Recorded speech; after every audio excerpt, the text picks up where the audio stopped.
Fu Panda 2. Movie की starting में बताया जाता है कि बहुत सालों पहले चीन के गोंगमेन शहर में मोर राज किया करते थे। वो बहुत ही सुकून तरीके से राज किया करते थे और हर तरफ खुशियां ही खुशियां थी। और उन्होंने अभी अभी फायरवर्क्स का आविष्कार किया था और हर खुशी के मौके पर फायरवर्क्स का इस्तेमाल किया करते थे। लेकिन खतरे का आगाज जब हुआ जब वहाँ के राजा के बेटे शेन ने अपने बुरे इरादों को कामयाब करने के लिए फायरवर्क्स को हथियार की तरह यूज करना शुरू कर दिया। अपने बेटे को गलत रास्ते पर चलता देख शेन के माता पिता ने एक सूसेयर नाम की एक ज्योतिषी को बुलाया था ताकि वो शेन के भविष्य के बारे में जान सके। वो भविष्यवाणी करती है कि अगर शहजादा इसी राह पर चलता रहा तो एक काला और सफेद योद्धा यानी कि पांडा एक दिन उसको मार देगा। शेन भी छिपकर ये सब देख रहा था। तभी शेन ने ठान लिया कि वो अपनी तकदीर बदल देगा और सारे पांडा को मार देगा, जिससे उसे मारने वाला कोई पैदा ही नहीं होगा। और वो अपने सैनिकों को लेकर सभी पांडा को मारने के लिए निकल पड़ा और उसने सभी पांडा को मार डाला। फिर वो वापस खुशी खुशी वापस लौटा, लेकिन इस बुरे काम की वजह से उसे हमेशा के लिए शहर से बाहर निकाल दिया। लेकिन शेन ने तभी ठान लिया कि वो वापस जरूर लौटेगा और पूरा चीन उसके कदमों में झुकेगा। फिर दिखाया जाता है शेन अभी एक बहुत ही खतरनाक हथियार बना रहा होता है और इसीलिए वो अपने सैनिकों को मेटल ढूंढ के लाने को कहता है। सीन तभी पो पर शिफ्ट होता है जो ड्रैगन योद्धा बनने के बाद जाबाज 5 के साथ बहुत मजे कर रहा होता है। फिर मास्टर शिपू उसे बुलाते हैं और कुंफू के फाइनल स्टेज का बताते हैं जो है अंदरूनी शांति को हासिल करना। शिबू बताते हैं कि उन्होंने भी कई सालों ध्यान लगाकर अंदरूनी शांति को हासिल किया है और तुम्हें भी अंदरूनी शांति हासिल करनी होगी।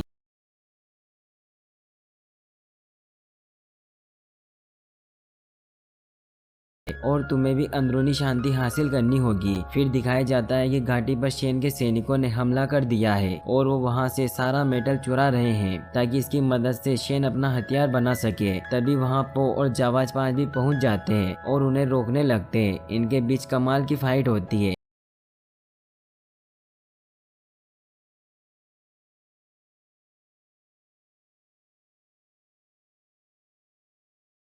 एक वुल्फ से लड़ते हुए पो उसके हाथ पर बना एक चिन्ह देखता है जिससे उसे फ्लैशबैक आने लगते हैं और उसे अपनी मदर दिखाई देती है, जिससे उसका ध्यान फाइट से हट जाता है और वो वुल्फ उसे बहुत मारता है और वो सारा मेटल लेकर वहाँ से चले जाते हैं। पो उस फ्लैशबैक को लेकर परेशान हो जाता है। इसी बात का पता लगाने के लिए वो अपने डैड के पास जाता है और उनसे पूछता है कि मैं यहाँ कैसे आया। तो पो के फादर उसे बताते हैं कि कई सालों पहले जब मैं नूडल बनाने के लिए अपनी सब्जियां लेने गया तो मैंने देखा कि एक छोटा सा पांडा उस टोकरी में पड़ा हुआ था जहां मैंने सब्जियां लाकर रखी हुई थी। मैंने सोचा शायद कोई तुम्हें यहाँ छोड़ गया होगा, लेकिन फिर भी मैंने इंतजार किया कि शायद कोई तुम्हें लेने आ जाए, लेकिन कोई भी लेने नहीं आया। फिर मैं तुम्हें मेरे साथ घर ले आया और नहलाया खिलाया। फिर जब से मैंने तुम्हें अपना बेटा मान लिया और तुम्हारी देखभाल करने लगा। लेकिन पो को अब भी समझ नहीं आ रहा था कि मेरे माता पिता कहाँ है और मैं इस टोकरी में कैसे आया। तभी शेन को दिखाया जाता है जो कि अब काफी पावरफुल हो चुका है और वो अपने शहर को वापस से हासिल करने के लिए गोंगमेन शहर आता है, जहां वो अपना बनाया हुआ हथियार कैनन को भी लाता है। गोंगमेन सिटी पर अभी थंडरिंग राइनो रूल कर रहे थे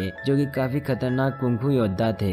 शेन राइनो के साथ ही मास्टर ओक्स और मास्टर क्रोक से लड़ने लग जाता है, लेकिन शेन उनके कुंफू के आगे नहीं टिक सकता था। इसीलिए शेन ने वो हथियार बनाया था और वो अपना हथियार थंडरिंग राइनो पर चला देता है, जिससे वो वहीं पर मर जाते हैं और मास्टर ओक्स और मास्टर क्रो को बंदी बना लेता है और पूरी सिटी पर कब्जा कर लेता है। इस बात की खबर चारों ओर फैल जाती है और इसकी खबर मास्टर शिपू तक भी आती है और वो पो और जाबाज 5 को बताते हैं कि शेन ने अपने बनाए हुए हथियार से मास्टर थंडरिंग राइनो को मार दिया है और अब वो पूरे चीन के कुंफू मास्टर्स को मारकर चीन पर हुकूमत करना चाहता है। इसीलिए अगर शेन को नहीं रोका गया तो इससे कुंफू का अंत हो जाएगा। शिपू पो को कहते हैं कि अगर तुमने अंदरूनी शांति हासिल कर ली तो तुम किसी का भी सामना कर सकते हो। पो और जाबाज 5 गोंगमेन सिटी की तरफ निकलते हैं। रास्ते में पो अंदरूनी शांति पाने के लिए बहुत ध्यान लगाने की कोशिश करता है, लेकिन ऐसा नहीं कर पाता। तभी वहाँ टाइग्रेस आती है और पो उसे बताता है कि पिंग उसके असली फादर नहीं है। तभी वहाँ बाकी सब भी आ जाते हैं। टाइग्रेस देखती है कि वो गोंगमेन सिटी पहुँच गए हैं। फिर शेन को दिखाया जाता है जो वापस से सूसेयर को बुलाता है। सूसेयर वही होती है जिसने कई सालों पहले शेन का भविष्य बताया था। शेन सूसेयर से उनसे कहता है कि तुम वापस से मेरा भविष्य बताओ, मगर सूसेर वापस से वही बताती है कि जल्दी एक पांडा आएगा और तुम्हें खत्म कर देगा। तो वो कहता है कि ये नामुमकिन है क्योंकि मैंने बहुत साल पहले सारे पांडा को मार दिया था। तभी वहाँ एक सैनिक आता है और उसे बताता है कि मैंने एक पांडा को देखा। शेन ये सुनते ही डर जाता है और तुरंत उसे ढूंढकर पकड़कर लाने का आदेश देता है। वहीं दूसरी तरफ पो और जाबाज 5 सबसे बचते हुए उस जेल तक पहुंच जाते हैं जहां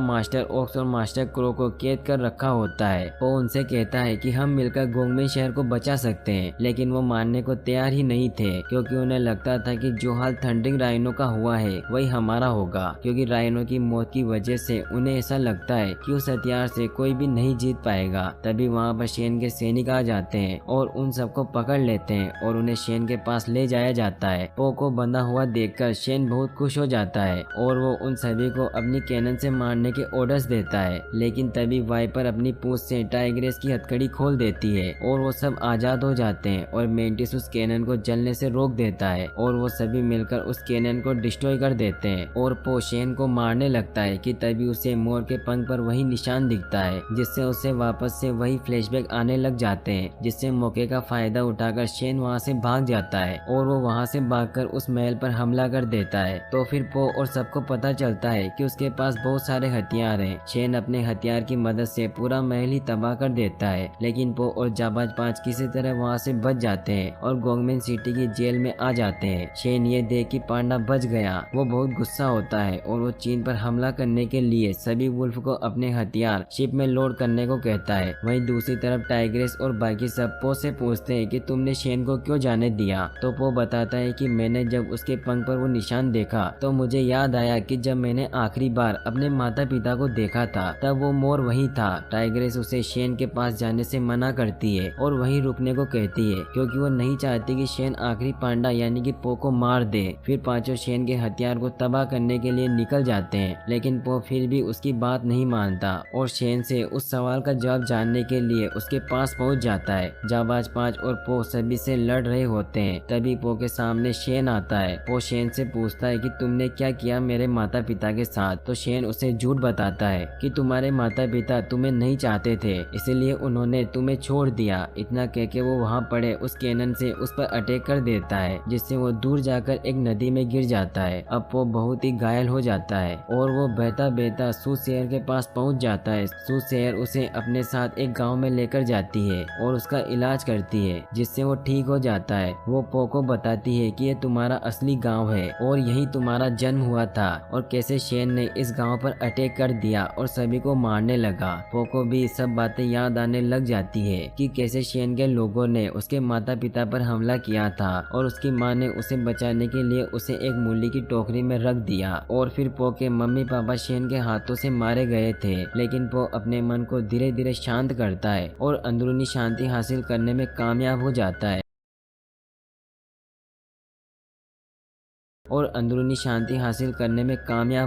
है तभी सीन शेन पर शिफ्ट होता है, जिसने जाबाज 5 को बंदी बनाकर रखा होता है और वो सब बहुत दुखी होते हैं क्योंकि उन्हें लगता है कि पो मर गया है। शेन अपनी सेना लेकर पूरे चाइना पर अटैक करने के लिए निकल जाता है। तभी पो वहां पर आ जाता है और सब उसे देखकर हैरान हो जाते हैं। पो सबसे फाइट करता है और सबसे पहले जाबाज 5 को आजाद करवाता है और सभी मिलकर फाइट करने लग जाते हैं। लेकिन तभी वहाँ मास्टर ओक्स और मास्टर क्रोक भी उसकी मदद के लिए आ जाते हैं क्योंकि उन्हें वहाँ मास्टर शिपू बुला कर लाए थे। इन सभी को वहाँ देख पो बहुत खुश होता है। वो सब मिलकर हथियार चलाने वालों को मारने लग जाते हैं। ये देख शेन कैनन से सब पर अटैक कर देता है, जिससे एक बहुत बड़ा ब्लास्ट होता है और सभी घायल होकर पानी में गिर जाते हैं। सबको इस हालत में देखकर पो उठकर शेन के आगे जाकर खड़ा हो जाता है। तो शेन उसे मारने के लिए कैनन से अटैक करवाता है, लेकिन इस बार फाइट बहुत अलग होती है क्योंकि पो अपनी अंदरूनी शांति का पावर यूज करता है और अंदरूनी शांति की मदद से कैनन से निकलते हुए गोलों को वापस उसी की तरफ फेंक देता है और वो ऐसा ही करता जाता है, जिससे शेन की सारी आर्मी तहस नहस हो जाती है और सारी कैनन भी डिस्ट्रॉय हो जाती है।